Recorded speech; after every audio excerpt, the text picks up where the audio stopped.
क्या भक्ति में वाकई शक्ति है? मतलब पूजा पाठ करने से, जप तप करने से क्या दुख दूर होते हैं? जीवन में चमत्कार होते हैं? या फिर ये कोरा धंधा है? लोग अपने निजी स्वार्थ से भगवान के नाम पे दुकान चला रहे हैं। दोस्तों, एक बहुत पावरफुल सवाल हमारे एक व्यूअर हैं सौरभ कुमार सिंह जी ने किया है, और इस पर मेरा अपना अनुभव क्या है वो मैं आप लोगों के साथ साझा करूंगी। पर यहाँ एक बात और समझनी जरूरी है कि अगर आप बहुत लंबे समय से श्रद्धा भक्ति से आप कोई रिचुअल्स फॉलो कर रहे हैं, पर अगर आपको परिणाम नहीं मिल रहे हैं, तो हमारी कमी कहाँ रह रही है, चूक कहाँ हो रही है, इस बात को भी समझना जरूरी है। पर इससे पहले मैं आप सभी की तहे दिल से आभारी हूं। आप लोगों का बेहिसाब प्यार मुझे कमेंट सेक्शन में मिल रहा है। थोड़ा सा मुझे समय लग सकता है, क्योंकि जिस प्यार से आप लोग मुझे कमेंट कर रहे हैं, मैं उतने ही श्रद्धा भाव से आप लोगों को रिप्लाई करना चाहती हूँ, तो समय लग सकता है। लेकिन अपना प्यार ऐसे ही मुझे बनाए रखें, क्योंकि यही मुझे प्रेरित करता है और अच्छा काम करने को। अगर मैं भक्ति की बात करूं तो मेरा अनुभव ये है कि 100% चमत्कार होते हैं और गोरख धंधा भी हो रहा है, पर हमें वहां ध्यान नहीं देना है। हमें अपना ध्यान सिर्फ भक्ति पे लगाना है और ऐसे लोगों का संग करना है जो वाकई सच्चे हैं और जीवन में सही दिशा में प्रेरित कर रहे हैं, मार्गदर्शन दे रहे हैं। अगर मैं इसी कलयुग के चमत्कार की बात करूं तो हमारे महान संत प्रेमानंद जी महाराज से अच्छा कोई उदाहरण हो ही नहीं सकता। आप ये समझे कि 17-18 साल से उनकी दोनों किडनियां फेल हैं, लेकिन उसके बाद भी उनकी ऊर्जा हमेशा प्रफुल्लित रहती है। वो लोगों को अपलिफ्ट करते हैं, मार्गदर्शन देते हैं। तो ऐसे संत का हमें संग करना है, उन्हें हमें सुनना है और उनके बताए हुए मार्ग पर चलना है।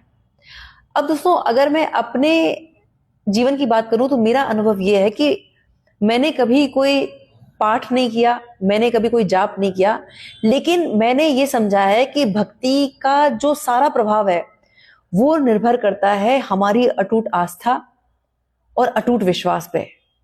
सबसे सुंदर बात यह है कि मेरा ईश्वर में अटूट विश्वास है।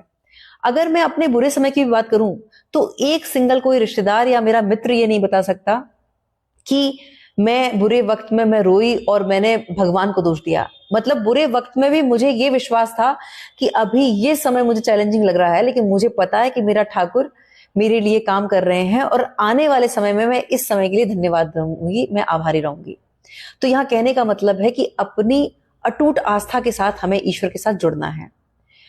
दूसरा, जिस तरह से मैंने भगवान को समझा है वो ये समझा है कि जैसे हमारा ये शरीर है, हमारी ये आत्मा है, दुखी है, तो अगर हम इसे एक पेशेंट के रूप में देखें और परम पिता परमात्मा को इस ब्रह्मांड के एक एक्सपर्ट, एक डॉक्टर के रूप में देखें, तो आप ये समझे कि हमारा ट्रीटमेंट एक एक्सपर्ट के हाथ से चल रहा है। तो अब हमें ये जो जाप है, तप है, वो मेडिसिन की तरह है। हमें उस एक्सपर्ट को सुनना है और मेडिसिन समय पे लेनी है। पर साथ ही साथ ये ध्यान रखना है कि जब हमारा ट्रीटमेंट चल रहा होता है तो हमें डाइट का भी फॉलो करना होता है, डाइट का भी ध्यान रखना होता है। तो यहां हमें भक्ति करते वक्त मेंटल डाइट का ध्यान रखना है। मेंटल डाइट का ध्यान रखने का मतलब है कि हमें अपने विचारों की शुद्धि करनी होगी। जब तक हमारे विचार शुद्ध नहीं होंगे, हम कितने भी पूजा पाठ हवन तप कर लें, जीवन में परिवर्तन नहीं होगा। तो विचार शुद्धि से मतलब ये है कि हमें अपने ब्लेमिंग गेम से निकलना होगा, कंप्लेनिंग मोड से निकलना होगा, हमें क्रिटिसाइज करना बंद करना होगा और हमें सच्चित आनंद की परम चेतना के साथ एकाग्र होना होगा। कहने का मतलब है कि सिर्फ 1 घंटे भजन पूजा कर लिया, बाकी के 23 घंटे क्या किया, वो तय करेगा कि हमारे जीवन की दशा और दिशा क्या होगी। तो कहने का मतलब यह है कि जब ट्रीटमेंट चल रहा है तो हीलिंग का वेट ना करें। जो आपके सामने आ रहा है, जैसे जीवन अनफोल्ड हो रहा है, उसके लिए कृतज्ञ रहें, आभारी रहें और ये सोचें कि इस समय को मैं कितना सकारात्मक तरीके से ले सकता हूं और मैं क्या सीख सकता हूं। इसी तरह से जो हमें हीलिंग मिलेगी, जो हमें शक्ति मिलेगी, उसे हमें अपने तक सीमित नहीं करना है, वो हमें मानव कल्याण के हित के लिए प्रयोग करना है। जैसे अगर आज मेरे भी जीवन में बहुत सारे प्रॉब्लम चैलेंजेस हैं, लेकिन वो एक अलग विषय है, वो जब होना होगा होता रहेगा। इसका मतलब ये नहीं कि मैं अपनी नैतिक जिम्मेदारी भूल जाऊं। मैं नियमित रूप से वीडियो बनाती आई हूं, आगे भी बनाऊंगी। तो इसी तरह से हमें पर दुख पीड़ा के साथ जुड़ना है। जिसके भी हम सहायक बन सकते हैं, उसके सहायक बन के उसको मार्गदर्शन देना है, उसके सहयोगी बन के उसका सहयोग करना है। जब हम अपनी इस परम चेतना के साथ जुड़ते हैं, तब जीवन में चमत्कार निश्चित है और इसका मेरा जीवन प्रत्यक्ष उदाहरण है।